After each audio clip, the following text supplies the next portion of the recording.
There was a silence before memory, a silence not born of absence, but of fullness, of oceans breathing against the shore, of forests whispering without need of language, of stars spilling their light into skies unbroken by human thought.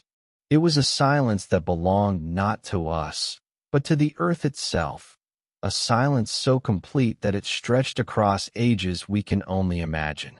Before history carved itself into clay, before human voices began weaving stories into the air, time was already flowing, vast, unmeasured, and endless. In that silence, there were no clocks, no tick of seconds, no measured beat of minutes. Time did not belong to gears or sand trapped inside glass. It moved instead like a river without banks, broad and unhurried, carrying all things forward in its current. The only rhythms were those of nature, the rising and falling of the sun, the patient sweep of the moon across the night sky, the turning of constellations that no longer exist in our heavens. The earth pulsed with its own heartbeat, slow and steady, measured not in hours, but in seasons, migrations, growth, decay. To enter that silence is to leave behind the narrowness of modern timekeeping. We live bound by numbers, by alarms, by a calendar that boxes eternity into grids. But in the age before memory, there was no such confinement. Creatures lived in the openness of duration itself, in the long arcs of summer rains, in the brief blaze of flowering plants, in the endless return of day into night. For the beings who roamed the ancient earth, time was not a line but a rhythm, not a cage but a sea. And within that sea, there was sleep. Even in our own lives, sleep bends time. A single minute can open into vast landscapes of memory and vision. Hours can vanish in the blink of a dream or stretch into what feels like entire lifetimes. In dreams, the past returns unbidden. The future flickers before us in images we do not understand. Time folds and unfolds itself, turning seconds into eternities and eternities into moments. If this is true for us, how might it have been for the creatures who came long before us? The dinosaurs, who ruled the world for more than 160 million years, did not measure life in the way we do. Their time was etched into their bones, marked by the growth rings of their skeletons, whispered in the cycles of migration, in the instincts that carried them across rivers, plains, and forests. Time for them was hunger and fullness, birth and death, summer heat and winter scarcity. And when they slept, if, as we now suspect, they dreamed as their descendants the birds still do, then perhaps time opened into another dimension entirely. Imagine a massive creature, heavy with muscle and bone, lying in stillness beneath the canopy of ancient trees. Its breathing slows, its eyes close, and the rhythms of its waking life begin to dissolve. Neurons spark, visions ignite. The calls of others, the scent of food, the memory of pursuit, the instinct of flight. All of these might weave themselves into landscapes not so different from our own dreams. And in those dreams, minutes might stretch into hours or collapse into an instant. The elastic nature of time that we know in sleep may have been alive within them too. In our world, we carve time into rigid compartments. A moment lasts 60 seconds. An hour holds 60 minutes. We live by the tyranny of numbers, by the ceaseless march of precision.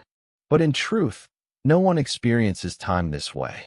A joyful day collapses into a heartbeat. A moment of fear lasts forever. The ticking of the clock is a human invention. The experience of time is something far more fluid, something that bends to perception, to consciousness, to dreams. This is the great contrast we begin with, the artificial time of human culture versus the flowing, breathing time of the natural world. The one is sharp, exact, unyielding. The other is soft, pliable, and infinite. The dinosaurs did not live by the clock. They lived by the turning of the earth, the cycles of rain and drought, the slow rhythm of stars wheeling overhead. And so, when they dreamed, their time may have stretched into silences deeper than oceans, into nights that seemed eternal, into visions that carried them far beyond the waking world. The silence before memory is not an emptiness. It is a fullness too vast for language, a fullness we can approach only through wonder. It is the stillness of a universe before our counting began, before human stories tried to bind eternity into words. And it is here, in this silence, that our meditation begins. For to imagine how dinosaurs dreamed is to imagine a world not only of creatures and landscapes, but of time itself, time as it once was, free and endless, unfolding without clock or measure. As we drift into this thought, we prepare ourselves for the journey that follows. A journey not only through science, but through imagination. Not only through history, but through the timelessness that sleep opens for every living being. For when we ask what it meant for dinosaurs to dream, we are also asking what it means for us. What is it to live in time? What is it to close our eyes and slip into a world where time bends and stretches, where past and future dissolve into a single, eternal now? In this silence before memory, we find the first glimmer of the answer. Time in the age of dinosaurs did not march forward as it does for us. It flowed like a river, wide and slow, carrying with it the lives of countless creatures, carrying with it the endless cycles of forests rising and falling, oceans creeping inland and retreating again. It was a river lined not with the walls of cities, but with the towering silhouettes of ferns, cycads, and conifers. Time was measured not in minutes, not in hours, but in leaves unfolding with the dawn, in shadows stretching long across the earth as evening came, in scales that glistened in sunlight and dulled in the cool of night. To live in such a world was to live within vast rhythms. The Cretaceous day did not feel like our day, hemmed in by schedules and artificial light. It stretched beneath skies heavy with volcanic haze, beneath constellations unfamiliar to us now, beneath suns that warmed a world thrumming with life far stranger than the one we know. For a dinosaur, time was the call of another across a valley, the ripple of water disturbed by movement, the scent of plants carried on the wind. Their sense of existence was tethered not to clocks, but to the cycles of growth and decay, of hunger satisfied and hunger returned again. Imagine the long, slow migrations that marked the passing of seasons. Herds moving across plains, not in measured hours, but in days that bled into one another, in nights where stars rose and fell like distant fires. The memory of such journeys was etched into muscle, into instinct. For creatures of the Jurassic and Cretaceous, time was not abstract, it was lived. It pressed itself into every moment of thirst, every pause in shade, every sound of a predator in the dark. And yet, for all its immediacy, time was immense. A forest might live for centuries, only to fall beneath floods or volcanic ash, and still, life would return. Generations of creatures passed, each one a brief flicker in the span of millions of years. Time stretched differently in such a world. For an individual dinosaur, life may have felt full, days of searching, of nesting, of survival. But for the planet, those lives were no more than single breaths in an endless current. When we look back on that time, we often see it compressed. In books, it is reduced to a chart, a neat timeline of periods and epochs. But to live it, to move through it as a creature did, was to feel time as an atmosphere, constant, surrounding, immeasurable. To a grazing hadrosaur, an afternoon of feeding was an eternity of motion and sound. To a predator in waiting, a few heartbeats of stillness stretched into forever. Each creature lived inside its own river of time, flowing differently, branching into countless streams. The world itself mirrored this elasticity. Days were shorter then, the earth spinning more quickly on its axis. A year held more days, but did the creatures notice? Perhaps not. For them, time was still the rise of heat and the return of rain, the cooling of air after sunset, the eternal recurrence of hunger and rest. To them, life was a cycle without end, a song repeated endlessly by the earth itself. In that world, time was not an enemy. It was not something to be measured, wasted, or regretted. It was simply the current in which life moved. When dinosaurs dreamed, if they did, as science increasingly suggests, perhaps they dreamed not in our sense of measured minutes, but in a vastness, a depth, a timelessness that reflected the world itself. In their dreams, perhaps the river of time grew boundless, carrying them into landscapes beyond waking, just as ours does. And so, when we say that time was a river of scales and leaves, we mean that it was a river filled with living moments. The rustle of branches, the hiss of insects, the shimmer of sunlight across reptilian skin. It was a river that carried not only life, but the very sense of being alive. To imagine that world is to step into a time not of clocks, but of endless rhythms, flowing forever through the heart of deep prehistory. Sleep is one of the oldest mysteries of life. Long before humans first closed their eyes beneath the safety of firelight, creatures were already surrendering to the quiet pull of rest. And with rest, perhaps, came dreams. Today we know that birds, the living descendants of dinosaurs, enter REM sleep, their tiny bodies twitching with imagined flight, their brains sparking with patterns that look strikingly similar to our own.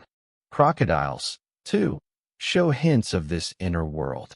Even reptiles and fish reveal electrical storms in their brains that suggest, in their own way, they too may drift into dreamscapes. If this is true, now what does it say about the deep past? Could the dinosaurs, those rulers of Earth for more than 100 million years, have wandered through dream worlds of their own? Science gives us glimpses, small and fragile, of this possibility. The neural architecture for REM sleep is ancient, stretching back through evolutionary history. The birds that dream of flying through forests today carry within them the inheritance of their ancestors.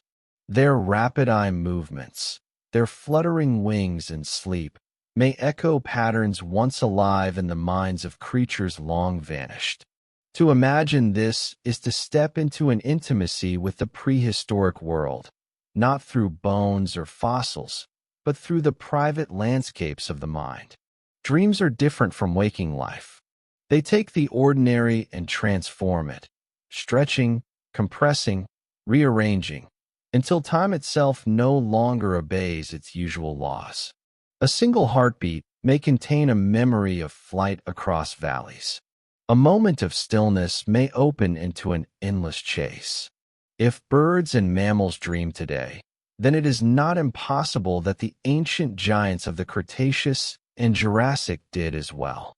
Their sleep, their inner visions, would have been as real to them as our dreams are to us. Consider a hadrosaur drifting into slumber after a long day of grazing. In its mind, images might surface, the remembered sound of its herd, the cool shade of trees, the sudden presence of a predator. These impressions, woven together, might stretch into dream landscapes of safety or fear. Or picture a predator like a dromaeosaur, whose days were filled with tension and pursuit. In sleep, its brain might rehearse the leaps and hunts of its waking life, practicing survival in the theater of dreams. Just as our own dreams often replay fragments of our days, so too might theirs have stitched together echoes of lived experience. To think of dinosaurs dreaming is to blur the sharp line we often draw between ourselves and the ancient world. We tend to imagine them as strange, alien, incomprehensible. But in this possibility, that they dreamed as we do, we discover a bridge across the abyss of time. The same mystery that animates our nights may have stirred within them as well. In that sense, dreaming is not only human. It may be a thread connecting countless forms of life, binding the present to the deep past. And yet, what would such dreams have felt like? For us, dreams are often rich with symbols, shaped by memory, language, and thought.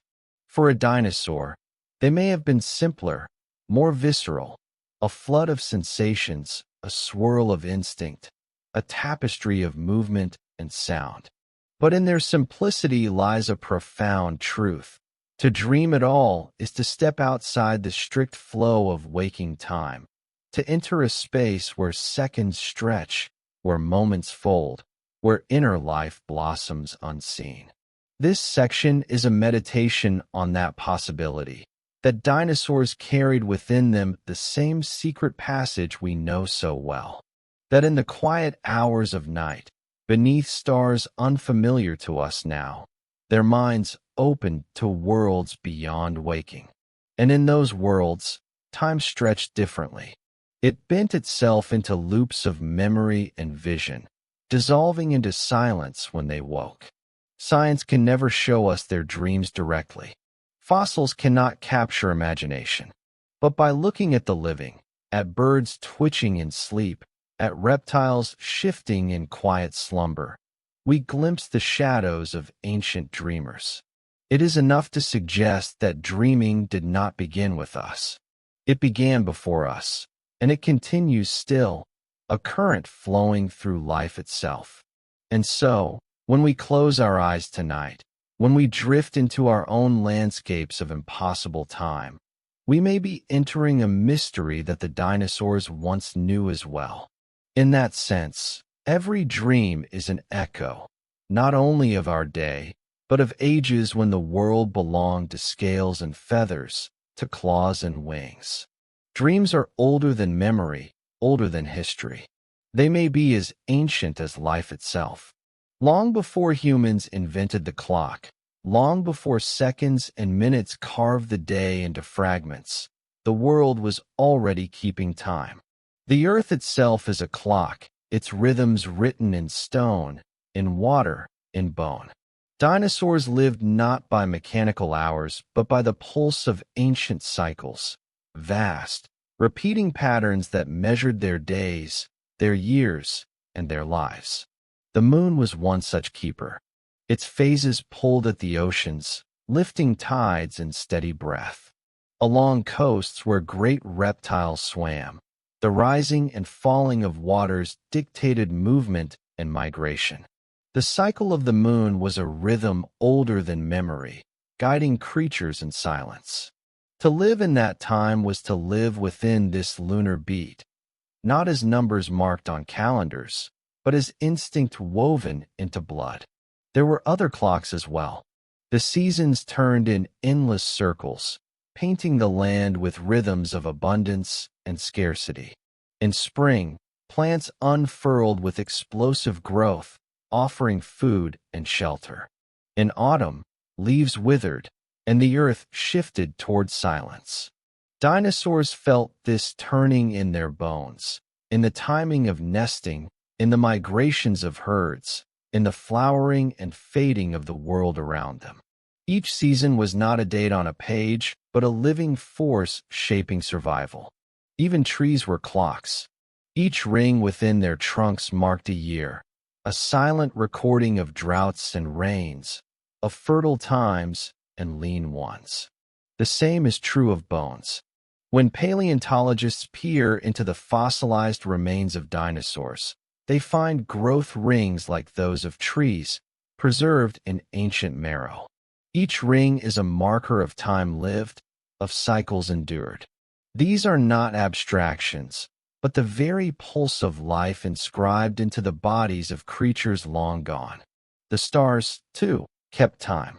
Constellations shifted across the sky, and though the dinosaurs could not name them, they lived beneath their steady turning.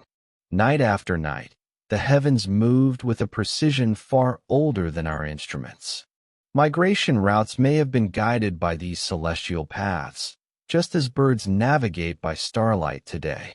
In the stillness of prehistoric nights, the slow wheeling of the stars was an eternal reminder that time was vast, cyclical, and endless.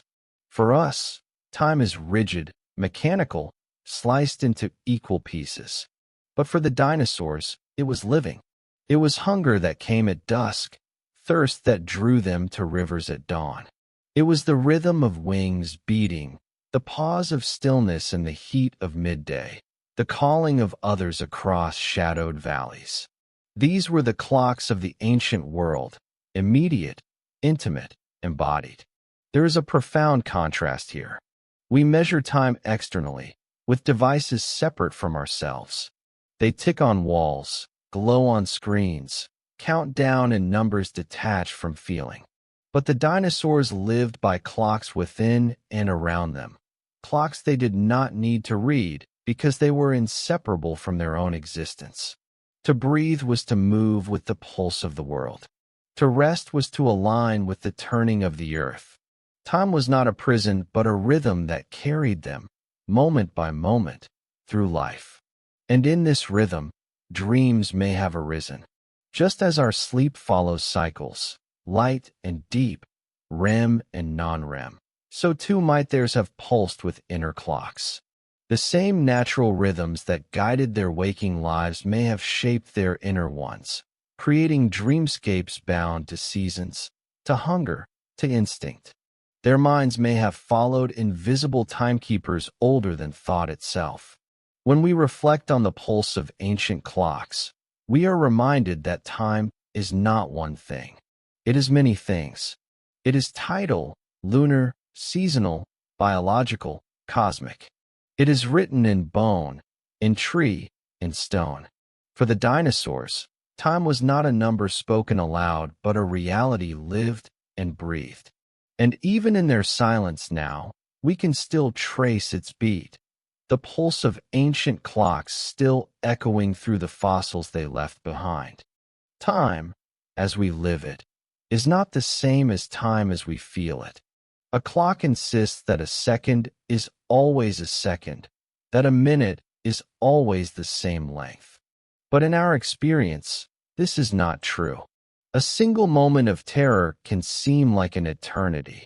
A single moment of joy can collapse into nothing at all, gone before we can hold it. Our perception bends time, stretches it, folds it, transforms it into something elastic. This is a mystery of consciousness. That time is not only an external reality, but also an internal one. Inside the mind, time becomes fluid, shifting with emotion, attention, and memory. We have all felt it.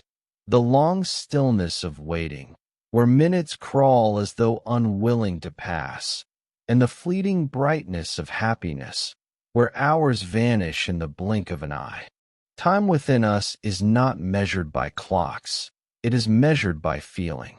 If this is true for us, then it may have been true for all creatures who ever lived, even in the distant past. Imagine a dinosaur resting in the heat of afternoon, the air heavy with insects, the body lulled by warmth. In that stillness, time may have slowed until each breath felt like an eternity. Now imagine a predator stalking in silence, every sense sharpened, every heartbeat stretched across vast anticipation. A few seconds of waiting might have felt endless, suspended in the tension of survival. In such moments, time itself became something more than a sequence. It became an atmosphere. Dreams amplify this even further. In sleep, we slip into inner worlds where time ceases to obey the ordinary. We dream of long journeys, of conversations, of lifetimes, all in the space of a few minutes. Dinosaurs, if they dreamed, may have experienced the same.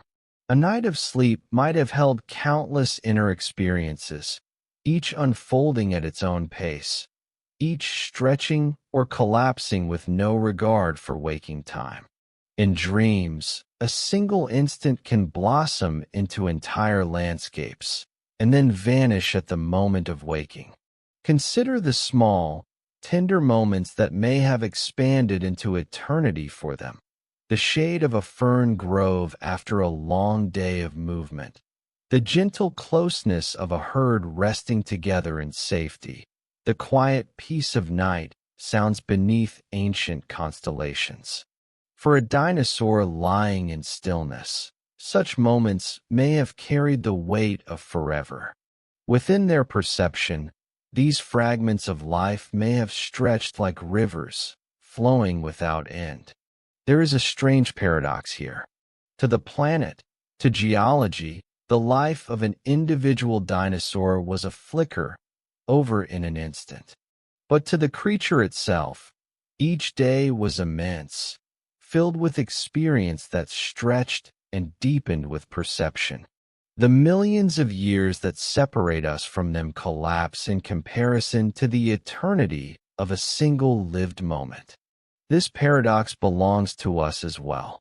We are creatures of short lifespans within a universe of billions of years, and yet our lives feel vast from the inside. We know what it is to wait endlessly, to feel joy vanish too quickly, to slip into sleep and find ourselves wandering through lifetimes of dream. We, too, live in moments that stretch forever. Perhaps this is the universal condition of consciousness, to bend time within, even as time without moves steadily on. Dinosaurs may not have had language to describe it, but in the stillness of their days, in the tension of their hunts, in the peace of their slumber, they may have known it as deeply as we do. Time is not just what the universe does, it is also what the mind feels. And that feeling is never fixed. It is always stretching, always changing, always flowing. To imagine dinosaurs in this way is to see them not only as prehistoric giants, but as beings who lived in the same mystery we inhabit. Their moments were as fragile, as expansive, as elastic as ours.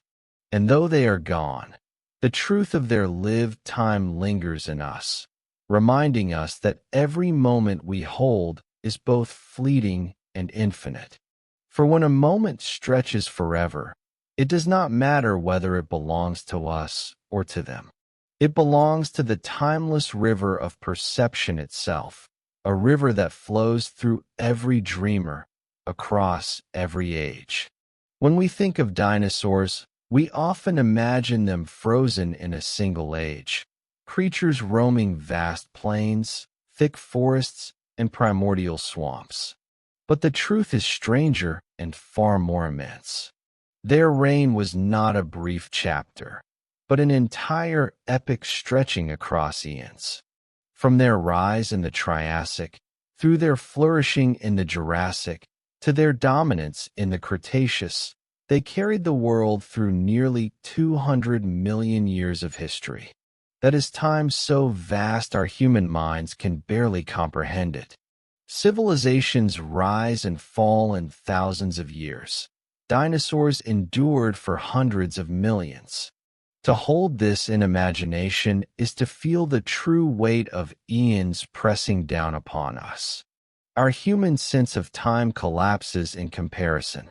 Imagine every city we have ever built, every empire that has ever risen, every story ever told, every invention, every war, every lullaby, all of it compressed into a fraction of the time dinosaurs walked the earth.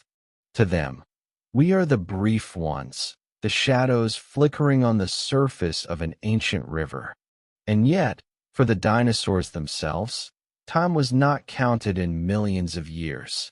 It was counted in moments. The warmth of sunlight across scales, the scent of vegetation carried on the wind, the rhythms of migration and hunting, the cycle of nesting and hatching.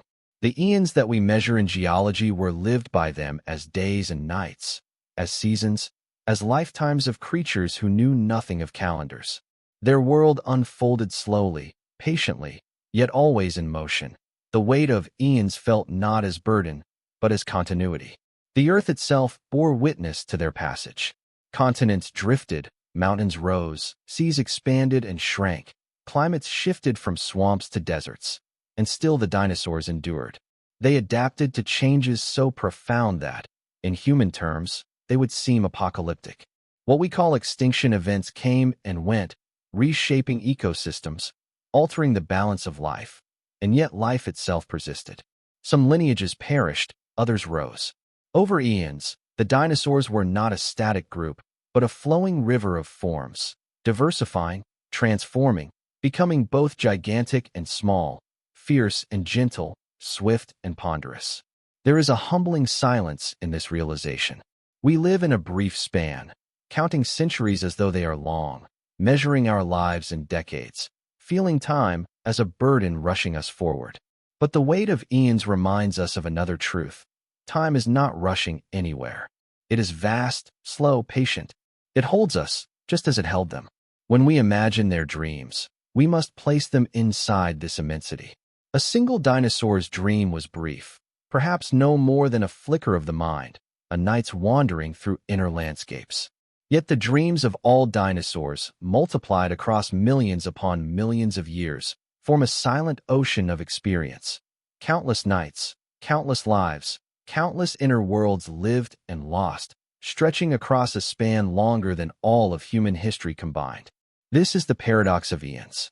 To us, they feel crushing, almost unbearable to contemplate. But to those who lived within them, they were simply life as it unfolded, step by step, day by day. Dinosaurs did not feel the burden of millions of years, just as we do not feel the burden of our species' future. We only feel the present moment. The eons belong to perspective, to hindsight, to memory. Perhaps this is why the dreams of dinosaurs are so mysterious to us. They existed within a scale of time that we cannot fully inhabit. Their inner lives, if we could glimpse them, would carry the weight of continuity that belongs not to centuries, but to eras. To dream in such a world might be to carry, in one's unconscious, the vastness of time itself, the slow drift of continents, the eternal cycles of stars, the patience of forests that grew for millions of years. The weight of eons also belongs to the earth beneath our feet. Every stone we touch was shaped by that same immensity, by pressures and flows too slow for human senses to grasp. To imagine the dreams of dinosaurs is also to imagine what it means to sleep inside a world that never hurries, a world that changes on scales beyond comprehension. Theirs was a time when the earth itself seemed endless, and their lives, though fleeting in comparison, were still part of something vast. And yet, as heavy as these eons appear to us, there is also something gentle in them. They remind us that existence does not need to be hurried, that what feels immense and unbearable when measured by numbers may feel natural and ordinary when lived moment by moment. Dinosaurs carried the weight of eons simply by being alive. We too carry it, though we rarely notice it, distracted as we are by minutes and hours. In their long reign, dinosaurs reveal to us a truth about time that belongs not to clocks, but to continuity, that existence itself is ancient, enduring, patient, and that inside this vastness, every creature, no matter how small or great, lives as though it were forever. The weight of eons, then, is not only a burden. It is also a gift, the gift of belonging to a story that is far older than ourselves, the gift of dreaming inside a universe that stretches endlessly behind us and endlessly ahead. For the dinosaurs, as for us, life was lived one moment at a time. And yet, across the expanse of eons, those moments became eternity. Night has always been a canvas for dreams. Yet, the night that stretched above the dinosaurs was not the same as ours. To imagine their slumber, we must imagine skies untouched by the glow of cities, untouched by electricity, untouched even by the fires of humankind. Theirs was a night that breathed with purity, a darkness so deep it revealed the universe in full. Above them shimmered constellations we would barely recognize. The slow drift of continents reshaped not only the earth below, but the sky above. Stars shifted over millions of years, their patterns dissolving and reforming. The constellations we name today, Orion, Cassiopeia, Ursa Major, did not exist then, or at least not in any form familiar to us. For the dinosaurs, the heavens held other maps, other symmetries, stories written in arrangements we can no longer trace. And the moon, it was nearer. Slowly, through the ages, it has drifted away from the earth. But in those ancient nights, it loomed larger, brighter, more commanding. Tides surged higher, pulled by its gravity. Shadows on the land stretched long beneath its glow, and perhaps, in the stillness of night, creatures stirred at its brilliance. Imagine a world where the moon was not a distant companion, but an overwhelming presence, a constant reminder of the forces that bind earth to sky. There were other differences too. The atmosphere carried a different composition, richer in oxygen at certain points, denser, more humid, altering the clarity of the stars. Volcanic eruptions would sometimes cloud the skies, veiling the night in ash and smoke for years. At other times, meteor showers rained down more frequently, dazzling the world with fleeting arcs of fire. To sleep under such a sky was to sleep beneath a cosmos more alive, more restless, more commanding than the one we know today. In this difference lies a profound question. How did dinosaurs experience night? We know that many species were diurnal, resting under the shroud of darkness, their great bodies slowed, their hearts steady, their minds drifting.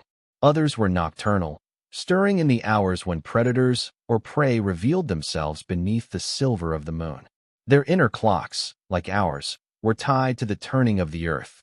Yet their nights stretched into a silence so deep, a stillness so absolute, that time itself must have felt altered. To fall asleep in such a night was to enter not just rest, but immersion in the eternal. Without artificial light, darkness was complete. The stars became companions, guardians, and mysteries. And in the dreams of dinosaurs, those shifting skies may have taken form. Perhaps they dreamt of endless horizons lit by a swollen moon, or of stars wheeling across the heavens in arcs too vast for waking thought. Perhaps their unconscious minds stitched together the changing patterns of constellations, building worlds upon worlds out of celestial memory. Our nights are fractured, weakened by noise, diluted by light. But theirs were whole. In their dreams, the difference of night may have stretched time itself. A single night beneath the unbroken dome of stars could have felt eternal. The absence of artificial rhythm allowed sleep to expand, dreams to deepen, time to dissolve into timelessness. And there is another mystery, the sounds of night.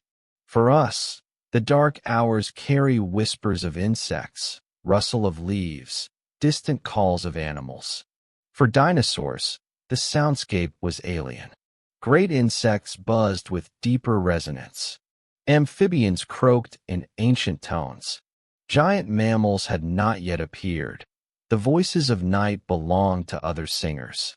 To close their eyes was not to enter silence, but a chorus foreign to our ears, a living symphony of creatures whose descendants are long vanished. When the night was different, so too were the dreams born within it. We might imagine them as simple, primal, unshaped by language or symbols. Yet simplicity does not mean emptiness. Their dreams were likely filled with scents, sounds, sensations, the press of earth beneath heavy bodies, the sweep of wind across plains, the distant cry of another life stirring in the dark. Perhaps they did not dream as we do, in stories and dialogues, but in flows of feeling and presence, in echoes of instincts replayed across the mind. Still, in the depth of those nights, time itself could bend. To dream without clocks is to dream without limits. To sleep beneath skies unbroken by human artifice is to feel oneself as part of eternity. The dinosaurs lived beneath a night that made them small, and in their dreams, perhaps, they carried that immensity within. Even extinction could not erase this truth, that once the night was different. Once the world belonged to creatures who dreamed beneath a moon that loomed larger, beneath stars that drew maps unknown to us, beneath darkness unbroken, vast, eternal. Their nights stretched across eons, each one a fragment of an endless chain. And as we close our eyes tonight, beneath skies still carrying echoes of theirs, we might remember that our dreams too are held in the same cosmic silence. The night that cradles us is older than memory, older than time itself, a river flowing through every creature that has ever slept, from the first to the last. If we wish to understand how dinosaurs dreamed, we must step not only beneath their skies, but into the living heart of their world, the forests. For the earth of their time was not barren, but breathing, humming, saturated with life on a scale both familiar and alien. To imagine their sleep, we must first imagine the pulse of these ancient forests, for it was within their shadows that dreams unfolded. The forests of the Mesozoic were unlike ours. Towering conifers stretched skyward like green cathedrals. Cycads, with their thick trunks and crown-like leaves, stood as living sculptures, ancient even then. Ferns unfurled across the ground in endless carpets, weaving the earth into a soft tapestry. And there were trees we no longer know, species lost to time, their forms reconstructed only in fossil traces. The air was heavy with humidity, dense with oxygen, carrying the thick perfume of resin and soil. Insects larger than a human hand darted through shafts of sunlight. Giant dragonflies, their wings whispering like silk, traced circles above ponds. Beetles gleamed like jewels in the dim light beneath the canopy. This was not just an ecosystem. It was a breathing organism, a living body with rhythms of its own. In daylight, the forests pulsed with heat, sound, and motion, great reptiles stirring through the undergrowth, herds moving across clearings, predators stalking the edges of silence. At night, the forests exhaled. The temperature dropped. Mist rose from damp earth. The chorus of insects swelled. The canopy became a ceiling of shadow, pierced only by starlight and the looming glow of the nearer moon. To fall asleep in such a forest was to be held by the living pulse of the earth. Dinosaurs rested against the roots of giant trees, their bodies warmed by the lingering heat of the day. The forest enclosed them, protected them, whispered to them. Within this cocoon, dreams unfolded. Their sleep was not separate from the forest, but part of it, woven into its heartbeat. Science tells us that forests breathe. Through photosynthesis, they inhale carbon dioxide and exhale oxygen. But beyond the chemistry lies a deeper truth. Forests generate rhythm. They swell and contract with seasons, with weather, with day and night. To live within them is to feel their pulse. For the dinosaurs, this was not background. It was environment. It was existence. Their senses tuned to it. Their instincts responded to it. And their dreams, perhaps, mirrored its cadence. What might it have been like to dream in such a place? Perhaps their unconscious minds replayed the movements of the forest, the sway of branches in the wind, the soft patter of rain on fern leaves, the sudden snap of a twig beneath a distant step. These sounds and sensations, imprinted upon waking life, could echo in sleep, shaping inner landscapes that were not so different from the outer. The forest entered them as breath enters lungs. Dreams became reflections of the world outside, alive, rooted, pulsing. The pulse of these forests was not only life, but also danger. Predators hid within shadows. Venomous creatures slithered across roots. Sleep was never absolute, never without risk.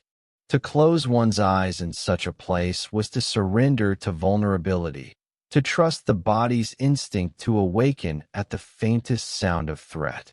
Dreams may have been fractured by such vigilance, moments of drifting, broken by sudden surges of alertness.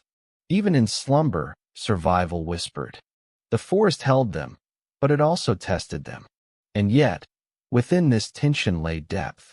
Dreams born in such environments were likely sharper, more visceral, woven with the raw material of survival. Imagine a great herbivore, its massive body slowing into rest. It dozes beneath towering conifers, lulled by the forest's rhythm. In its dreams, perhaps it continues to walk, to graze, to wander endless meadows of fern. Or perhaps it revisits the primal memory of running, of fleeing the shadow of teeth in the night. These dreams were not abstractions, but extensions of instinct, carried into the quiet theater of sleep. Still, we must not mistake instinct for emptiness. Even without language, even without the symbolic architectures of human thought, dreaming is mystery. Neuroscience suggests that REM sleep, the stage where vivid dreaming occurs, is ancient, older than mammals, older even than birds, stretching back into the deep roots of evolutionary time. If dinosaurs possessed it, as evidence suggests, then their dreams were not alien to us. They belonged to the same continuum of unconscious experience, the same vast river of night that flows through all creatures. And so, the pulse of ancient forests did not simply shelter their dreams. It shaped them, infused them, gave them rhythm. Just as a lullaby carries an infant into slumber, the forest's heartbeat may have carried these colossal beings into states of inner wandering, where time stretched and dissolved. The rustle of leaves, the chorus of insects, the cool drift of night air, all became part of the unconscious fabric of dream. To stand within such a forest now, if we could, would be to feel eternity pressing close. Every sound would be larger, every shadow deeper, every silence more profound. For the dinosaurs, this was home. For their dreams, it was cradle. The forest did not end when their eyes closed. It entered them, becoming a realm of memory, sensation, and instinct that we will never fully know, yet can still imagine. The pulse of ancient forests has faded. Their trees are gone, their voices silenced. Yet the echoes remain, in fossils, preserved in amber, holding insects forever still, in the very air we breathe, oxygen shaped by the ancestors of those vanished green giants. And when we dream beneath our modern skies, perhaps we too touch the same rhythm, faint and distant, but still alive. For the forests of the past did not vanish completely. They live in the deep memory of the earth and in the dreams of every creature that has ever slept within their shadows. Every age carries within it the seeds of its own ending. For the dinosaurs, that ending did not arrive suddenly, not at first. Extinction often begins as a whisper, not a roar, a slow, nearly imperceptible shift in rhythms, a quiet unraveling of balance. To understand how time stretched differently when dinosaurs dreamed, we must enter this whisper, this gradual thinning of their world. Long before the sky blazed with fire, the earth itself began to change. Seas that had once stretched wide receded, shorelines reshaping continents. Volcanic activity surged, releasing fumes that thickened the atmosphere. Temperatures wavered, climates shifted. Forests that had thrived for millions of years began to falter, their roots straining against drought, their leaves falling too soon. The great green pulse that had cradled the dreams of giants faltered in places, a rhythm growing unsteady. The animals felt it first, though not in the way we imagine. They did not predict endings, did not anticipate collapse. Yet their lives adjusted subtly. Migration routes stretched longer. Food grew scarcer. Waterholes dried more quickly under the sun. The whisper of extinction was carried not in words but in hunger, in thirst, in the slow exhaustion of movement. And still, each night they slept. Still, they dreamed. For even in decline, life clings to rhythm. Perhaps their dreams mirrored the growing instability. A great herbivore, once lulled into sleep by abundant meadows, now dreamed of wandering farther, of searching endlessly.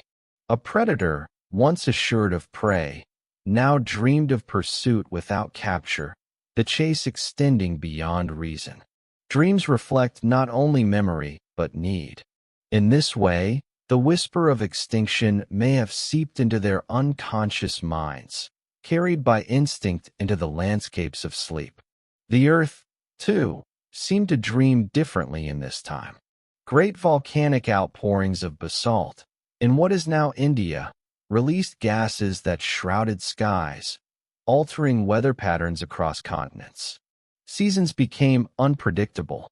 The familiar cues of light and warmth shifted, confusing the cycles of plants and animals. It was as though the world itself drifted between waking and dreaming, between balance and disarray. Yet extinction is rarely absolute in its silence. Even as conditions worsened, life persisted. Some adapted, finding niches where others failed. Small mammals scurried in the underbrush, opportunistic, resilient. Birds, descendants of certain dinosaurs, adjusted their habits, altered their diets, carried on their line. In every great fading, there are survivors, torchbearers of life who carry the rhythm forward into a changed future. And still, the great creatures continued to sleep. Their massive bodies folded into the earth at night, their breaths misting the cooling air. They closed their eyes not knowing that an ending loomed. In their dreams, perhaps nothing had changed. The forest was still lush, the rivers still flowed, the sky still opened wide above them. Dreams are merciful in that way. They do not always bind themselves to reality's decline. Within the sanctuary of sleep, life may continue as it was, even as the waking world shifts toward silence. Then came the moment that transformed whispers into thunder. A vast rock, a wanderer from the heavens, hurtled toward the earth. When it struck, it did so with a force beyond comprehension, releasing more energy than billions of atomic bombs. In an instant, fire spread across continents. Shockwaves tore through forests. Tsunamis swallowed coasts. The skies darkened with ash, sunlight dimmed, plants withered, and food chains collapsed. What had been gradual became sudden. What had whispered now screamed. And yet, even here in this violence, silence followed. After the first inferno, the world grew dim, colder, quieter. Forests that had thrived for eons lay broken. The earth exhaled smoke and ash, its pulse slowed to a fragile rhythm. For countless creatures, the end arrived not in fire but in famine, in the long quiet that followed. Imagine the last dinosaurs to sleep upon this altered earth. They closed their eyes under darkened skies, their bodies weakened, their hunger gnawing. Did their dreams hold memories of abundance? Did they, in their final sleeps, wander once more through forests alive with green? Or did their unconscious minds mirror the silence, endless, dark, still? In this way, dreams became both refuge and elegy, a quiet continuation of life even as life itself dimmed. The slow whisper of extinction was not only theirs. It has come before and will come again. Entire ages have ended this way, trilobites vanishing from oceans, giant dragonflies fading from skies, mammoths disappearing from frozen plains. Extinction is not anomaly, but rhythm, woven into the deeper pulse of existence. Each time, the world shifts, adapts, renews. But the whisper remains, reminding us that even the greatest empires of life dissolve into silence. For us to contemplate this is both humbling and soothing. We, too, are fragile. We, too, dream against the backdrop of impermanence. Yet in knowing this, there is a strange comfort that all things, even endings, are part of the same unfolding, the same great continuity of time.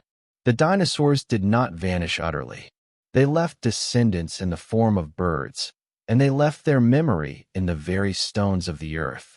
In a sense, their dreams still echo, faint but enduring, within us. Extinction is often imagined as a cataclysm, but in truth, it is also a whisper, a quiet slipping away as gentle as sleep. It begins subtly, spreads slowly, and then arrives all at once, leaving behind silence that is not empty but waiting. And just as night always follows day, endings give way to beginnings. For in the silence after extinction, the seeds of new life stir. The earth forgets quickly. Forests regrow over ruins. Rivers carve new channels, erasing ancient landscapes. Winds scatter the dust of empires. But the sky remembers. Above us, the heavens hold the traces of what has been. Every comet, every star, every faint whisper of cosmic radiation is a fragment of memory, written not in stone, but in light. When the great rock struck the earth and ended the reign of the dinosaurs, its echo was not confined to this planet. Dust and debris rose high into the atmosphere, some escaping gravity altogether, drifting into space. The skies bore witness to the fire that consumed the world. In a sense, they still do. The boundary between the Cretaceous and the Paleogene, recorded in a thin layer of iridium-rich clay found across the globe, is mirrored in the dust that once lingered in the upper atmosphere, casting shadows for years. The sky does not forget such things. But beyond the immediate catastrophe lies an even deeper memory. The stars above the dinosaurs were not the same stars we see tonight. The heavens change slowly, but certainly. Constellations drift, stars are born and die. Galaxies move across the endless dark.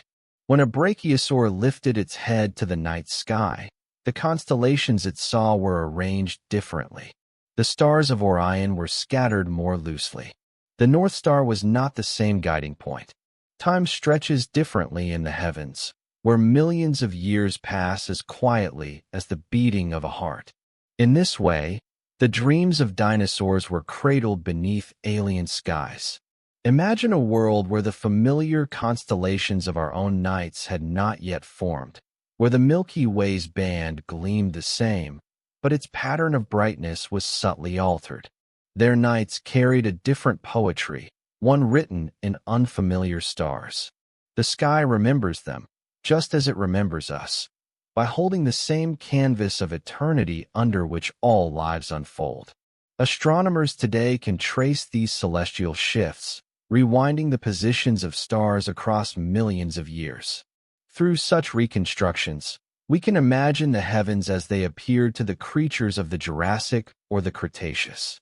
It is humbling to think that their dreams unfolded under skies we will never see, skies that existed once and will never exist again.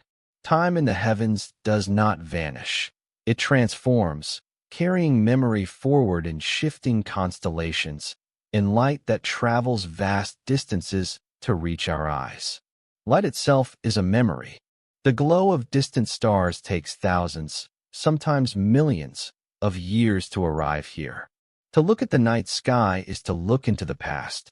Some of the stars the dinosaurs saw still shine upon us, their light continuing its endless journey. Others have since burned out, their brilliance extinguished, leaving only a faint relic of their existence crossing the cosmos.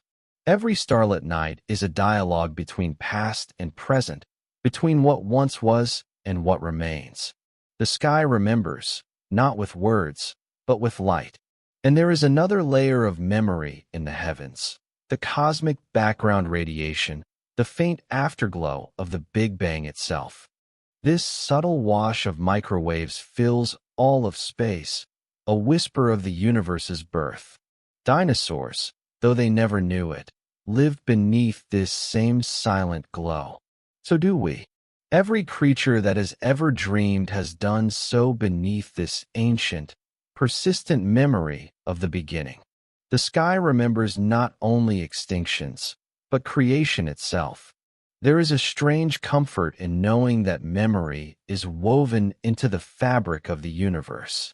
Nothing vanishes entirely. The dinosaur's extinction, terrible as it was, is preserved not only in fossils and stones, but in the larger story the sky continues to tell. The rock that struck the earth came from the heavens, a messenger of cosmic change. Its impact was catastrophic, but its origin reminds us that we are part of something greater, something that stretches far beyond the boundaries of Earth. Perhaps, when the dinosaurs dreamed, their unconscious minds carried some echo of this connection. Sleep dissolves the boundary between self and world. In their dreaming, might they have wandered beneath skies that remembered more than they themselves could?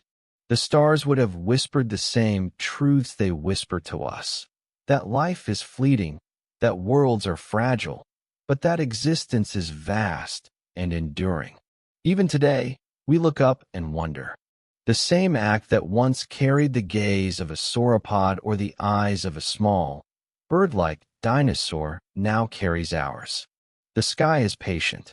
It has waited for each new consciousness to awaken beneath it, to question, to dream. It remembers them not in detail, but in presence, in the simple fact that they once lived and once looked upward. We join them in that lineage of wonder. Extinction is silence, but the sky does not fall silent. It continues speaking in the language of light. Stars burn, fade, are reborn. Galaxies collide and reform. Nebulas spread their luminous veils across the void. To stand beneath the night sky is to stand within a memory older than Earth itself. And so, when we say the dinosaurs are gone, we must also say they are remembered. The sky holds them, just as it holds us. The light that passed over their sleeping forms now travels endlessly outward, carrying with it a record of their existence. In some remote corner of space, that light continues, a faint but indelible mark. Perhaps the truest remembrance is not in stone or bone, but in this ceaseless transmission of presence into the infinite. The sky remembers, and in remembering, it invites us to do the same. To look upward is to join a conversation older than life, to feel that even in silence, nothing is ever truly lost. The dinosaurs dreamed beneath these same heavens. We dream beneath them still. And one day, when we too are gone, the sky will remember us. Though the age of the dinosaurs ended in fire, not all of them vanished. Some carried forward, transformed by time into creatures that still walk and fly among us. The lineage of ancient reptiles did not stop at extinction's edge. It bent, reshaped, and found a way to endure. In every bird that lifts itself into the air, there is an echo of a world millions of years gone. Feathers are not merely ornaments of flight. They are whispers of survival, threads connecting the present to a dream once dreamt beneath alien stars. It is easy to forget this. Birds seem so fragile, so delicate, their bones hollow, their lives fleeting. Yet fragility hides resilience. To outlast the cataclysm that ended the reign of giants was no small feat. Small feathered dinosaurs found refuge in adaptability. Their bodies light, their diets varied, their behaviors flexible enough to weather the collapse of ecosystems. In their dreams, perhaps, they carried memories of both terror and endurance. When the skies darkened and the great beasts fell, the ancestors of birds found ways to persist in the silence that followed. Science gives us glimpses of this continuity. Fossils reveal the gradual shift from scales to feathers, from teeth to beaks, from clawed forelimbs to wings. Each change was not only a physical transformation, but a step in the survival of memory. In the hollow bones of a sparrow, there is a lineage that stretches back to theropod hunters. In the bright plumage of a hummingbird, there is a faint reflection of ancient feathers once used for warmth or display. Evolution writes in the language of echoes, carrying fragments of the past forward into new forms. But what of their inner lives? If dinosaurs dreamed, and birds dream still, then their subconscious landscapes also survived. Birds today experience REM sleep, the stage most associated with dreaming. Their eyes flicker beneath closed lids, their bodies twitch, their heads shift as if lost in silent visions. When a crow dreams, does it dream with traces of its distant ancestors? Do those echoes carry not only through bone and feather, but through the delicate patterns of the mind? Perhaps in their dreams, birds travel through landscapes they never knew. Ancient forests filled with ferns, skies crowded by pterosaurs, the shadows of massive herbivores passing below. Science cannot confirm such visions, yet the continuity of the brain, the similarity of sleep, suggests that memory lingers in ways we cannot fully measure. The survival of dreaming itself may be the most profound echo of all. There is also poetry in their voices. Birdsong fills our mornings, a chorus of life that survived the silence of extinction. Each call, each melody, is a continuation of a conversation millions of years old. The syrinx, the unique vocal organ of birds, evolved into an instrument of astonishing variety. Its origins, too, lie in deep time. When a nightingale sings, when a raven croaks, when a sparrow chirps, each is a note in a song that reaches back into the vanished world of the dinosaurs. These sounds, like feathers and bones, are echoes. In the presence of birds, we encounter living memory. They are not relics frozen in time, but active participants in the ongoing story of life. They adapt to cities, to forests, to deserts, to oceans. They remind us that survival is not the absence of change, but its embrace. To live on is to transform, to carry forward the essential while reshaping the form. The dinosaurs live on, not in stone, but in flight, not in silence, but in song. And so, when we watch a bird take flight, there is a deeper story unfolding. Its wings carry not only its own fragile body, but the momentum of an ancient lineage. Its feathers glint not only in the sun of this moment, but in the light of millions of years past. Each heartbeat is a continuation of countless heartbeats before it. Each dream, a whisper of dreams dreamt in a world of giants. This echo extends to us as well. Humanity's fascination with birds, our myths of phoenixes, our envy of wings, our poetry of flight, may arise not only from admiration but from recognition. Somewhere deep within, we know they are not wholly separate from the lost world we can only imagine. When we listen to their calls, when we marvel at their migrations across continents, when we rest beneath their aerial grace, we are listening to the after-echo of the age of dinosaurs.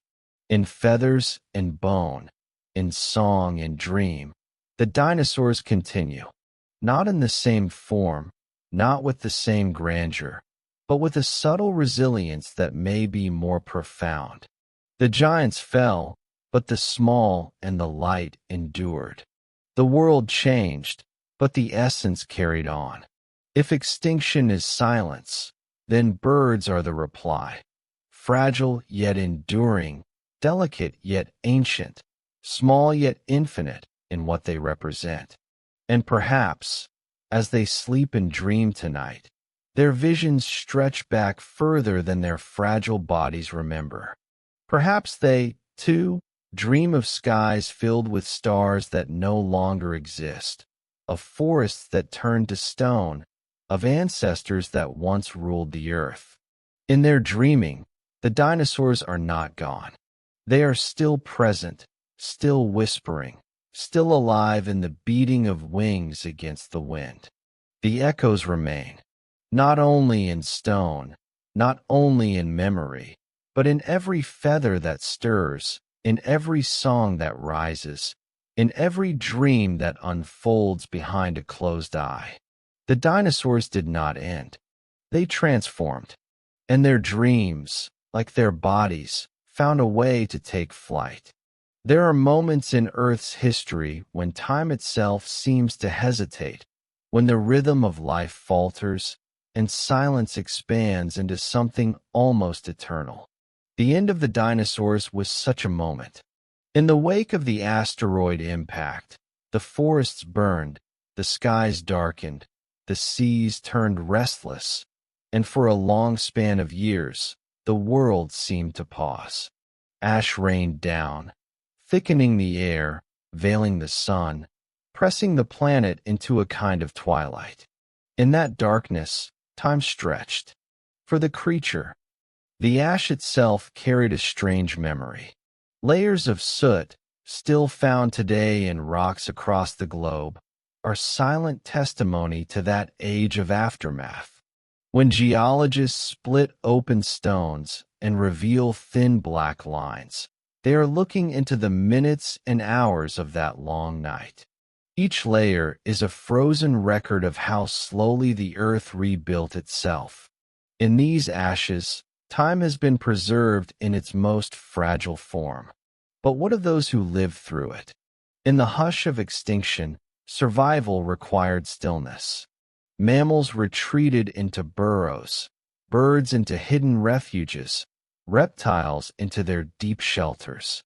Their lives became measured not by abundance, but by endurance. Time passed not in growth, but in waiting. To wait is to experience time differently.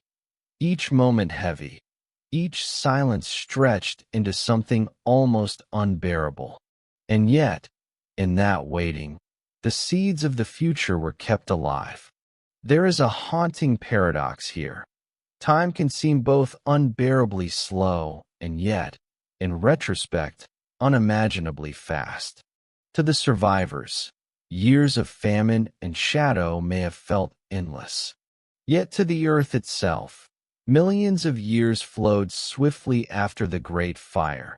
Ecosystems reforming, forests regrowing, new species emerging to take the places of those that had fallen. Time stretched for the living, yet sped past in the vastness of geological scale. This duality is what gives the ashes their strange poetry. Science helps us reconstruct this fragile in-between. Evidence suggests that the world remained darkened for months, perhaps years, with global temperatures plummeting, photosynthesis nearly halted, and ecosystems fractured. For a generation or more, life was diminished, pressed into silence. Yet this very reduction created a space for new beginnings. Without the giants, the small found room to grow. Without the dominance of the old, new forms were allowed to take root.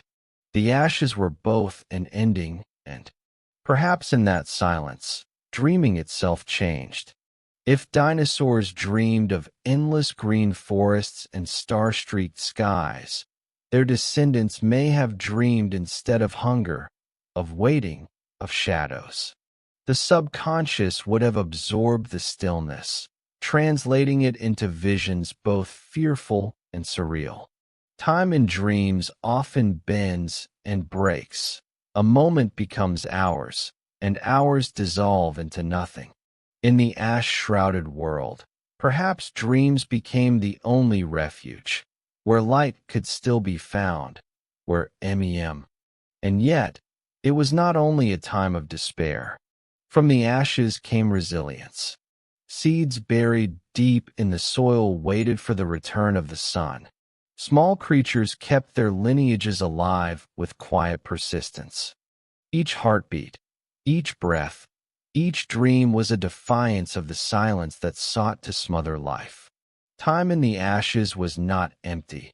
It was gestation, a slow preparation for renewal. The earth has carried many such pauses, many long silences between chapters. The extinction of the dinosaurs was not the first, nor will it be the last. Time moves differently in these interludes, as if the universe itself is taking a breath between verses of an endless poem.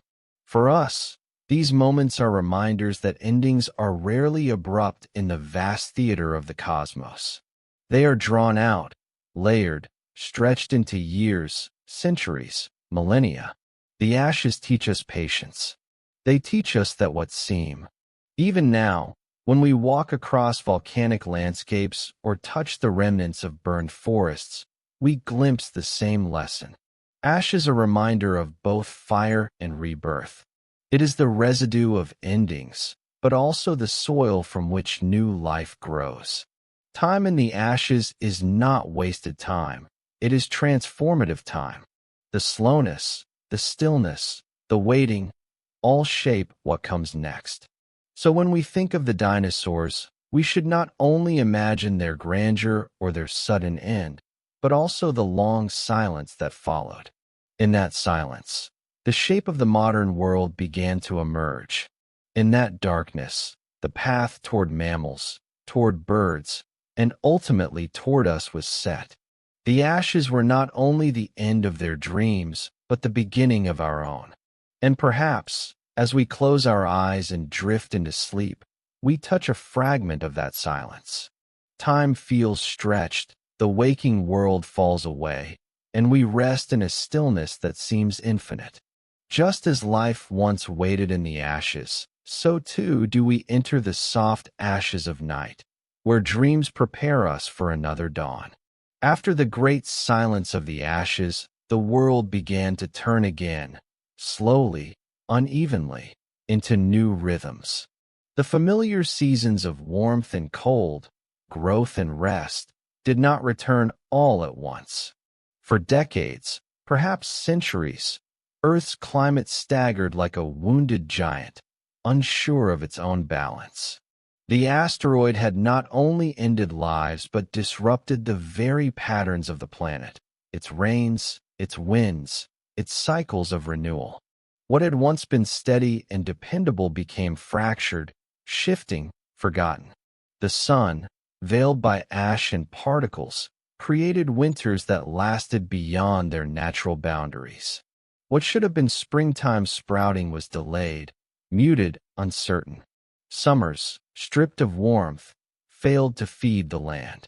Winters grew crueler, harsher, dragging on until the concept of a season lost its familiar meaning. This was an age of forgotten seasons, when time, usually measured by the blossoming of trees or the migration of animals, became instead an endless gray uncertainty. For the survivors, these blurred cycles changed everything. Plants no longer followed predictable rhythms. Their flowering and fruiting stuttered, sometimes failing altogether. Herbivores wandered in search of nourishment that never came, and predators followed with equal desperation. Migration routes, once reliable as clockwork, led to empty fields and barren coasts. To live in such a world was to live in disorientation, when nature's great calendar had been erased. Yet within that confusion, a new order was slowly forming. Life, ever adaptable, began to reset its clocks. Certain plants evolved to thrive in cooler, dimmer conditions. Insects shifted their life cycles to match the erratic climate. Small mammals adjusted their breeding, their hibernation, their feeding to fit into whatever scraps of stability they could find. Bit by bit, a patchwork rhythm replaced the lost one. The earth, though scarred, began to hum again, but to a tune no creature had heard before. The forgotten seasons remind us that time is not as fixed as we often believe. We imagine spring always following winter, day always following night, but in truth, These cycles are fragile, contingent, vulnerable to the vast events of the cosmos. A single impact shifted the pattern of the planet for centuries, perhaps millennia. Time itself seemed rewritten, as if the calendar had been torn and stitched back together with missing pages. Geologists find traces of these forgotten seasons in the layers of the earth. Pollen, trapped in sediment, shows sudden absences, years where growth faltered. Tree rings, usually steady records of annual change, reveal narrow bands, signs of years of famine, years when growth nearly ceased. Coral reefs, too, tell stories of waters that cooled, of chemistry altered, of seas unsettled. Each natural archive whispers of a time when Earth's pulse skipped beats, when the music of the seasons was broken and discordant. And yet, from this disarray came transformation. Without the steady dominance of the old order, new species flourished in niches they might never have found. Birds, descendants of dinosaurs, discovered opportunities in the changing cycles, adapting to new climates, filling empty skies with their calls. Mammals, too, found openings in the silence, learning to survive not by grand strength, but by resilience, flexibility, patience. The forgotten seasons created a testing ground, and those who endured emerged stronger, more adaptable, more inventive. There is something profoundly poetic in this, that even when the natural order collapses, life finds a way to create meaning in chaos. The earth was not erased, it was rewritten. The forgotten seasons were not only years of hardship, but years of invention. When evolution was forced to move in new directions, when survival demanded creativity. Time, even when fractured, carried the seeds of possibility. We may wonder what it felt like to live through those disjointed years. For the animals, the sense of disorientation must have been deep. Creatures that once followed migratory stars may have found the skies themselves hazy and unfamiliar. Plants that reached for the sun may have felt only shadows. The world, once predictable, became strange. Yet within that strangeness was a reminder that nothing is permanent, not even time's most sacred rhythms. Perhaps, too, there were new forms of beauty hidden within the chaos. Strange blossoms appearing in unusual times, twilight skies lingering in odd hues, the quiet resilience of seeds sprouting against the odds. The forgotten seasons, though harsh, were not empty of wonder. They were a reminder that beauty is not confined to the familiar. Even in disorder, life sings. And as we reflect on those lost rhythms, we may recognize echoes in our own lives. We, too, experience forgotten seasons, times when the expected patterns fall away, when we wait for spring but find only a longer winter. Times when our own rhythms falter and we must adjust to new ones. The Earth's story is also our story. Resilience in the face of broken cycles, patience in the waiting, hope in the uncertainty. The forgotten seasons eventually gave way to renewal. Slowly, sunlight pierced the haze more consistently. Forests began to regrow, oceans to settle, migrations to stabilize. The earth remembered its song, though it was never quite the same as before. The rhythm was altered, but it was still music. Out of brokenness came a new harmony, one that would carry life forward into the next great chapters of evolution. So, the forgotten seasons were not truly lost. They live within us. They live in the resilience of birds, in the adaptability of mammals, in the very structure of our present world. Every spring that blossoms today, every winter that falls, is a distant echo of that long disordered age. We carry the memory, even if unconsciously, within our bones, our breath, our dreams. And perhaps, when we close our eyes at night, drifting into sleep, we feel a whisper of that ancient uncertainty. The seasons of the mind do not always follow the calendar. Dreams arrive in their own order, shifting from winter to summer without warning, erasing and rewriting their own cycles. In this way, the forgotten seasons of Earth live on in the forgotten seasons of our dreaming selves. In the silence after the dinosaurs, when forests stood charred and the air still carried the scent of ash, the mammals stirred. They had always been there, small, furtive, overlooked, scurrying in the shadows of giants. While dinosaurs ruled the daylight and the open plains, mammals had kept to the edges, their lives unfolding in burrows, in hidden thickets, in the folds of darkness. They were the quiet heartbeat beneath the thunder of reptilian feet. When the great lizards fell, it was not strength or size that preserved life, but subtlety. The mammals had long mastered the art of being small, of enduring without grandeur. They had learned to eat many things, to hide in many places, to wait through long stretches of danger. In this, they were prepared, almost unknowingly, for the long night that followed the asteroid. The first dreams of mammals were not heroic visions, but quiet ones, the dreams of survival. In the deep burrows where they hid from the searing fires and later the biting cold, their bodies curled into tight forms, hearts beating slowly. Sleep, once a daily necessity, became a deeper kind of waiting.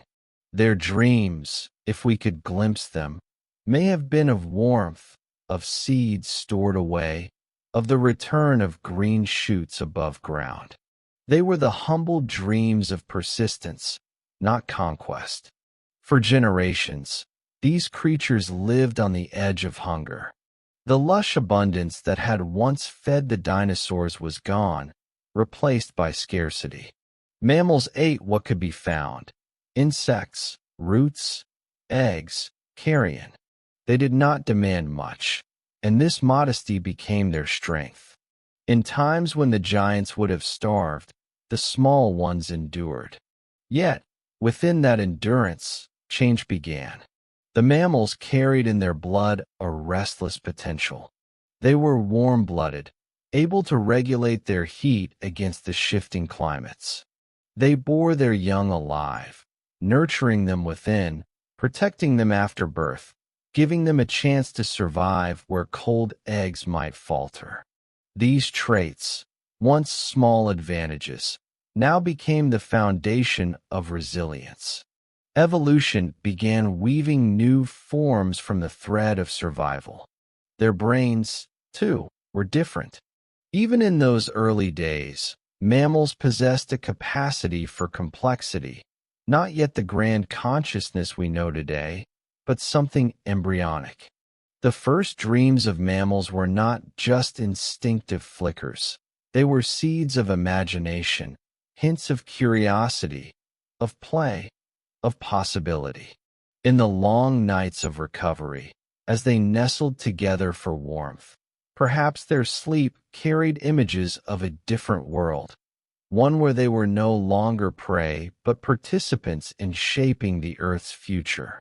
The fossil record tells us that mammals diversified quickly in the aftermath. Freed from the shadow of the dinosaurs, they spread into niches that had long been closed. Some grew larger, testing new ways of life. Others stayed small, clinging to the safety of subtlety. The forgotten seasons shaped them, forcing adaptations of fur, of diet, of endurance. Time seemed to accelerate, evolution branching with a vigor it had been denied for millions of years. But their rise was not immediate grandeur, it was quiet persistence. Imagine the first mammal to venture into an open field, still charred, still silent, the memory of predators lingering in its blood. Each step would have carried both fear and opportunity. In that fragile moment, the dream of mammals was simple: to move into spaces once forbidden. Over time, those dreams grew. As forests recovered, mammals climbed trees, gliding between branches. Others took to the waters, learning to swim and hunt. Still others burrowed deeper, turning the soil into labyrinths of safety and life. The world was opening, and mammals answered with imagination, with daring. Their dreams expanded with the landscape, filling the silence with new rhythms. There is something profoundly moving in this shift. The giants who once defined the age fell in a moment of cosmic violence. But the small ones, the overlooked ones, carried forward, not through might, but through patience. They remind us that history is not only written by the loud, but also by the quiet, not only by the monumental, but by the humble. The first dreams of mammals were whispers in the dark, and yet those whispers shaped the dawn to come. And within those whispers was the seed of us. Every human dream, every story, every thought traces back to those fragile survivors, the mammals that huddled in burrows, that survived winters without end, that dreamed of warmth and food and survival. They carried within them the blueprint of consciousness. Without their quiet endurance, there would be no language, no memory, no reflection on time itself. In a way, we dream their dreams still. Our sleep is filled with echoes of the ancient need for safety, for shelter, for community. We curl ourselves in blankets as they curled in burrows. We gather with others, finding comfort in shared warmth, as they did in the cold shadows of a broken earth. The first dreams of mammals live on in us, woven into the structure of our minds, guiding even the most modern of thoughts. And yet, these dreams were not only about survival. There was also wonder. Even in those early days, life was not devoid of beauty. Imagine the first green shoots breaking through ash, the first flower blooming in a scarred field, the first bird, descendant of dinosaurs, singing in the altered skies. For mammals emerging into this world, such moments must have carried awe, a recognition of possibility. Their dreams, simple though they were, began to include these glimpses of hope. So, when we speak of the first dreams of mammals, we are not only recalling survival in its barest form. We are speaking of the birth of imagination itself.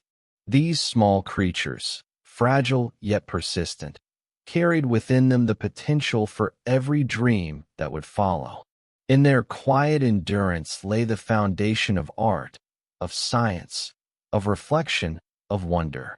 Their dreams were the bridge between worlds, between the silence after the dinosaurs and the symphony of life that followed. They were the first threads of a new story, one that would eventually lead to us sitting beneath stars, asking what it means to dream at all. The age of mammals did not begin with a roar, but with a whisper. And sometimes, it is the whispers that last the longest. Time in the age after the dinosaurs did not move with the same rhythm. Gone were the thunderous footsteps of giants, the booming symphony of reptilian dominance that had defined the Cretaceous. What remained was quieter, slower, a steady ticking that echoed not in grandeur, but in persistence. The earth had been reset, and survival itself became the clock by which existence was measured. For the small creatures who inherited the silence, time was counted in heartbeats, in breaths, in the careful rationing of energy. A day was not the march of spectacle, but the fragile victory of making it through the cold night, of finding enough to eat, of avoiding the lurking dangers that remained. Each dawn was uncertain, each dusk a reminder that survival had to be earned again. The mammals, the reptiles that endured, the insects, the fish, even the plants, they all lived by this new clock. It was a rhythm of scarcity, a tempo marked by restraint. Where once life had stretched outward into lush, sprawling abundance, now it curled inward, conserving, holding back, waiting. The world was not yet ready to flourish.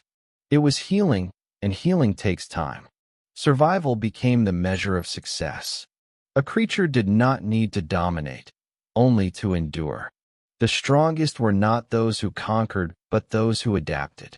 Some mammals shrank further, conserving resources. Some plants delayed flowering, storing energy for years until conditions improved. Some reptiles retreated into states of torpor, slowing their bodies almost to stillness. Time itself seemed to stretch and compress in strange ways, long waits punctuated by brief bursts of activity. This was the clock of survival, patient, cautious, enduring. It asked not for brilliance, but for persistence. And yet, within this persistence, new possibilities emerged. The creatures who lived through those centuries of scarcity carried within them the blueprint of resilience. Their bodies, their instincts, their very dreams were shaped by this long rehearsal in survival. Evolution was slow, but it was steady, and each small adaptation was a tick in this hidden clock. Consider how this rhythm contrasted with the dinosaurs' age. For millions of years, the giants had lived in abundance, their size and strength a testament to Earth's overflowing generosity. Their lives, though long and grand, were tied to ecosystems of plenty. When that abundance collapsed, their greatness became their weakness. They could not bend to scarcity, and so they broke. The survivors, by contrast, were humble, adaptable, modest in their needs. They lived close to the edge, where time was felt differently, not as endless abundance, but as a fragile thread, always on the verge of breaking. To exist in such a state is to live with heightened awareness of every moment. It is to recognize that each breath matters, that each day is not guaranteed. And so, survival shaped time into something more intimate. The earth itself ticked with new rhythms, long winters, delayed springs, forests growing back slowly over centuries. The scars of impact lingered, and ecosystems healed in increments too small for grandeur. To live in such an age was to wait, to endure, to be patient. But within this patience was the seed of transformation. The mammals, still small, still cautious, began to change. With every generation, new forms emerged, slightly larger, slightly more daring. The clock of survival did not only preserve, it refined. Each adaptation was a lesson learned, a quiet tick forward. Over millions of years, these ticks added up until the clock began to strike a new hour, the rise of mammals. Yet even in their rise, the imprint of survival remained. The instincts born in those lean ages, to hoard food, to seek shelter, to sleep deeply in burrows, to huddle together for warmth, remain with us still. Our bodies carry ancient clocks set to survival. When we sleep through hunger, when we feel comfort in companionship, when we fear scarcity, we are hearing the ticking of that old clock within us. There is something humbling in this perspective. The grandeur of dinosaurs may capture imagination, but it was the quiet endurance of survival that wrote the next chapter. The Earth's story turned not on spectacle, but on persistence. The survivors did not rush. They waited, they endured, they adapted. In the vast theater of time, patience became the greatest strength. And so, when we reflect on this clock of survival, we see more than just an age of waiting. We see the foundation of everything that followed. It was this clock that allowed mammals to rise, that gave birds their second chance, that restored forests and oceans, that healed the Earth's wounded skin. Without its patient ticking, the abundance of today would never have returned. We too live by this clock, though often we forget. Our civilizations move with urgency. our days filled with rushing, our nights with restless thoughts. But beneath the noise, deep in our blood, the old rhythm still beats. It whispers to us in sleep, in dreams of safety and endurance, in the comfort we find in warmth, in the instinct to carry on through difficulty. The dinosaurs measured their age in spectacle, in size, in grandeur. The survivors measured theirs in persistence, in quiet victories, in the slow ticking of resilience. And in the end, it was the quieter clock that lasted. The lesson of that age is clear. Survival is its own kind of time. It is not measured in greatness, but in continuity, not in loudness, but in lastingness. The creatures that lived through that long night were keepers of this truth. They remind us still that sometimes the most powerful force is patience, and that even the smallest heartbeat can carry time forward when the world itself has shattered. The clock of survival still ticks. It ticks in every breath, in every act of endurance, in every creature that lives on despite hardship. It ticks in us too, reminding us that we are children of survival, that our dreams are built on the quiet persistence of ancestors who endured when all seemed lost. In the silence after catastrophe, the clock of survival began. It has never stopped. After the long silence, after the centuries where survival was the only measure of existence, the earth began to stir. It was not sudden, not dramatic, not a moment of thunder or spectacle. Instead, it was a slow breath, a patient awakening, as though the planet itself had been dreaming in stillness and was now ready to dream again. Forests were the first dreamers. Seeds that had waited dormant in the dark soil began to sprout. At first, they were hesitant, small shoots emerging cautiously into the pale light of a recovering sun. Then, season by season, they grew taller, reaching upward, weaving canopies once more across the wounded land. The forests did not look the same as before. The age of conifers and cycads had given way to flowering plants, angiosperms unfurling bright blossoms into the world. Colors returned, soft at first, then bold, painting the earth with a palette of renewal. Rivers dreamed next. Their courses, once choked with ash and debris, began to clear. Fish that had survived in hidden pockets swam again through widening streams. Water brought movement to landscapes that had been still for too long.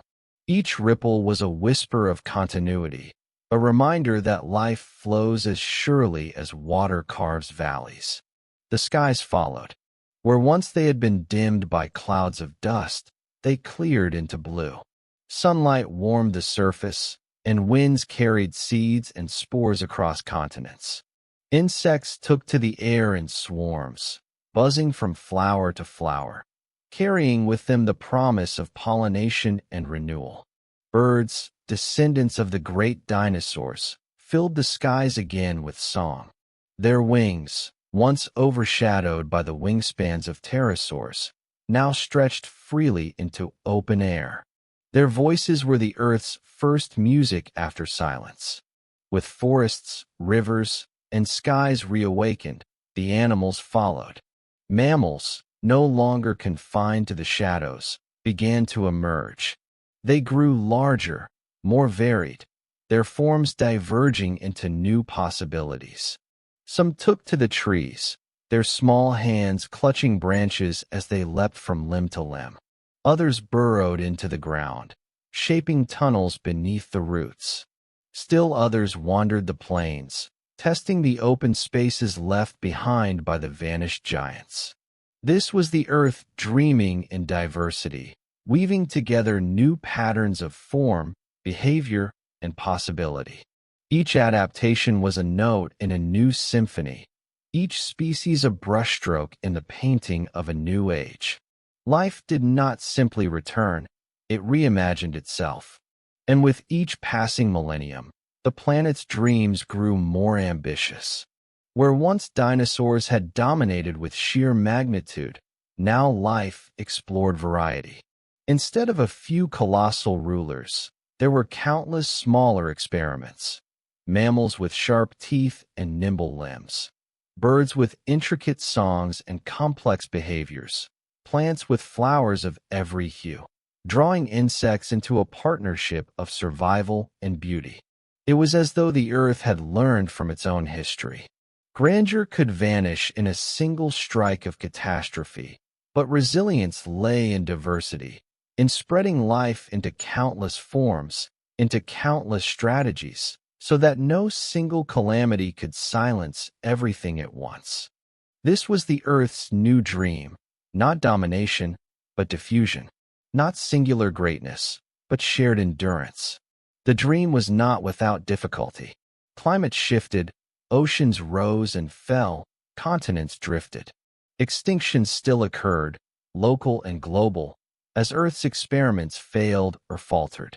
But each loss was balanced by new creation, each absence filled by unexpected arrivals. The Earth no longer dreamed in singular empires, but in vast, interwoven tapestries. Even the silence of extinction had left its mark on the Earth's dreaming. Creatures carried within them the memory of scarcity, the instinct to endure lean times, the wisdom to adapt when conditions changed. Plants carried resilience in their seeds, some lying dormant for years before germinating. Mammals learned to shelter, to hoard, to raise young carefully. Birds learned to migrate, to chase the changing seasons. The earth itself remembered, and that memory shaped its dreams. From this awakening, entire lineages arose that would come to define the future. The first primates in the branches of the trees, the ancestors of whales beginning their journey from land to sea, the precursors of ungulates grazing on the plains. Each was small at first, tentative, but within them was the seed of worlds to come. When the earth dreamed again, it was not just life that awakened. It was time itself. The tempo of existence quickened, no longer the slow, cautious ticking of survival alone, but a new rhythm of expansion. The heartbeat of the earth grew stronger, pulsing with renewal. It was a reminder that time, even when interrupted by catastrophe, does not end. It pauses, it stretches, it contracts, but it always moves forward. And in this forward motion, the earth dreamed us, too. The long line of mammals, shaped by scarcity, refined by patience, carried within them the possibility of human beings. Though we were still millions of years away, our story had already been planted in that dream. Our capacity to imagine, to create, to wonder at the stars, all of it traced back to this quiet renewal, this planetary exhalation after silence. When the earth dreamed again, it dreamed not only of survival, but of possibility. It dreamed of forests vast enough to shelter countless lives, of skies filled with birdsong, of oceans teeming with whales that would someday sing across their depths.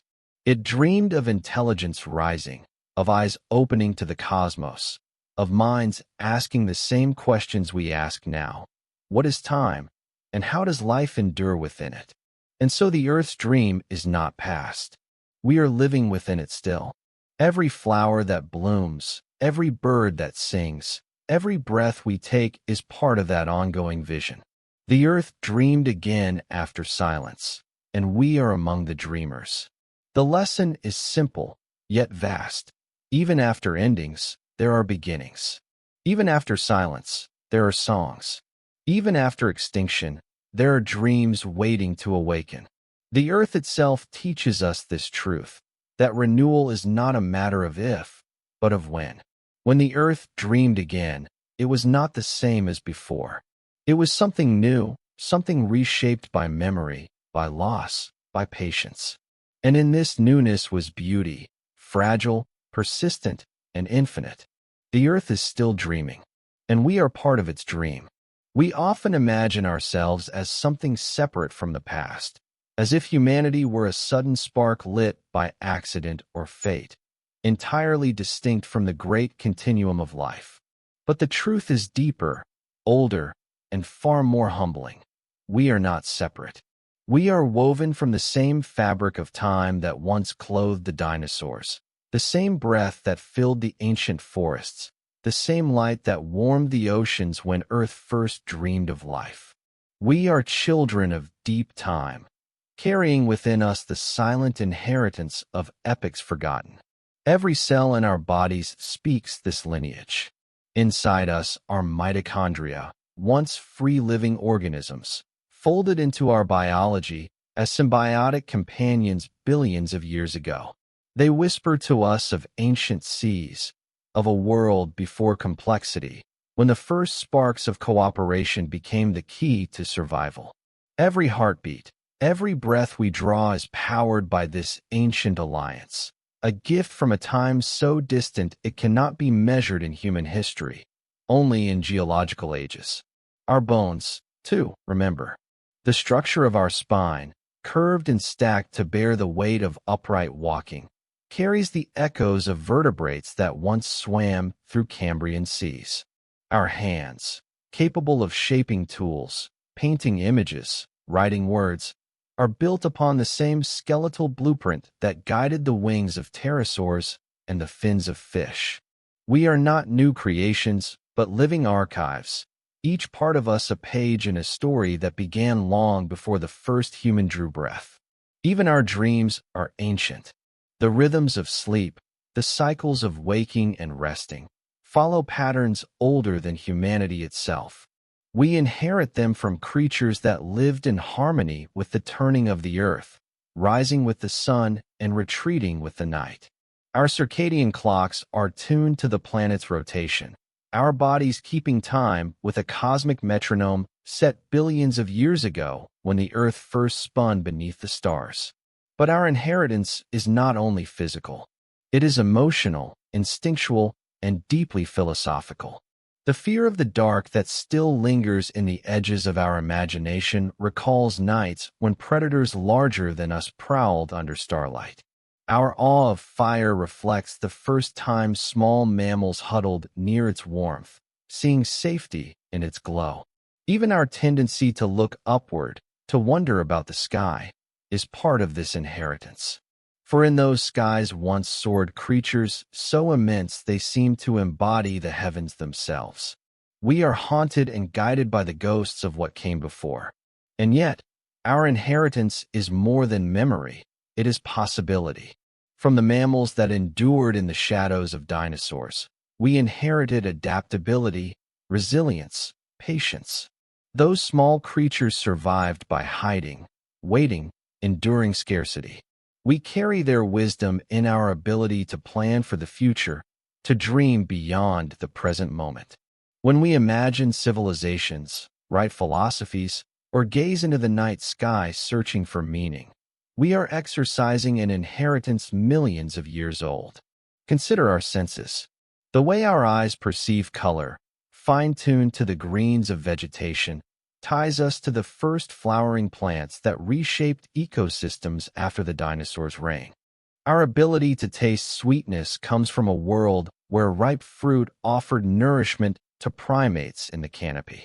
The architecture of our ears reflects the evolutionary pressures of listening for predators in the night. Nothing about us is entirely new. Everything about us is an echo of ancient survival, polished into something more. The earth dreamed us slowly, over tens of millions of years, through an unbroken chain of beings who carried forward the fragile thread of life. Our direct ancestors, the first primates, swung through branches, their hands grasping bark, their eyes facing forward for depth and clarity.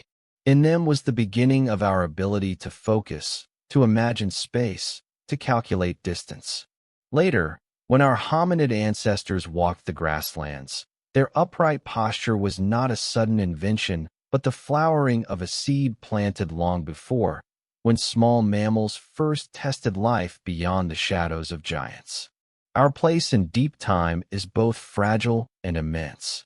Fragile because we are the latest bloom in an endless succession, no more immune to change than the dinosaurs who once ruled. Immense because within us lies the sum of that succession, the the distillation of billions of years of trial and transformation. We are the earth remembering itself, speaking its own story through human voices. And perhaps this is why we dream differently from other creatures. Our dreams are not only of survival, but of meaning. We dream of stars, of futures, of the possibility that time itself might hold consciousness. We inherit not only the physical adaptations of our ancestors, but the curiosity, the restless hunger to know. Somewhere in the deep quiet after extinction, the earth planted within life the capacity to reflect, to ask, to wonder, and in us, that capacity bloomed into philosophy, art, and science. When we look backward into fossils and sediments, into the strata of time, we are not merely studying others. We are looking into mirrors. The rib cage of a dinosaur, the jaw of an ancient mammal, the wing of a prehistoric bird. Each one is kin, a distant relative, a reminder that our inheritance is not separate from theirs. It is a continuation. The human inheritance of deep time is not simply that we survived. It is that we remember, not consciously, but in the marrow of our being, in the instincts that stir us, in the awe that fills us when we look at the vastness of the night sky. We remember that time is both destroyer and creator, that endings are not final, that silence always yields to new songs. And so, when we speak of our place in the cosmos, when we ask why we are here and what it means, we must also acknowledge this inheritance. We are not alone in our story. Behind us stand countless generations of dreamers, forests that reached for light, rivers that carved their paths, creatures that endured and adapted, and even the dinosaurs whose vanished world shaped the one we inherited. To be human is to carry deep time within us. It is to live as the sum of countless ages, to bear within ourselves the whispers of ancient oceans, within our bones the memories of vanished empires, and within our minds the possibility of futures yet unimagined. We are not merely alive in this moment. We are the living dream of the earth, stretching from the silence of extinction into the voice of reflection. And in every question we ask, every story we tell, we honor the inheritance of deep time. Time has always been the great river, carrying everything forward, sweeping away empires, species, and stars alike. But within that river lies a paradox. While the current is ceaseless, dreams are timeless. They are the soft embers of consciousness, glowing in the stillness between moments, bridging past and future, memory and imagination. To dream is to step outside the clockwork of hours and years, to drift in a place where ancient creatures still walk, and the unborn future already breathes. Dinosaurs too once dreamed. As they slept beneath the Cretaceous moon, their minds sparked with images we cannot fully know. Perhaps they dreamed of flight, of the hunt, of forests and rivers. Perhaps their slumber carried them into patterns, instincts, or visions beyond survival. And though their world ended in fire and silence, the act of dreaming was never extinguished. It was passed along the thread of life, from creature to creature, until it bloomed in us, not only as survival's rehearsal, but as wonder, as philosophy, as the ability to imagine what does not yet exist. Dreams dissolve the boundaries of time. In sleep, we are children again, or ancestors not yet born. We walk through landscapes that never were, yet feel familiar. We encounter voices that belong to no one and everyone at once.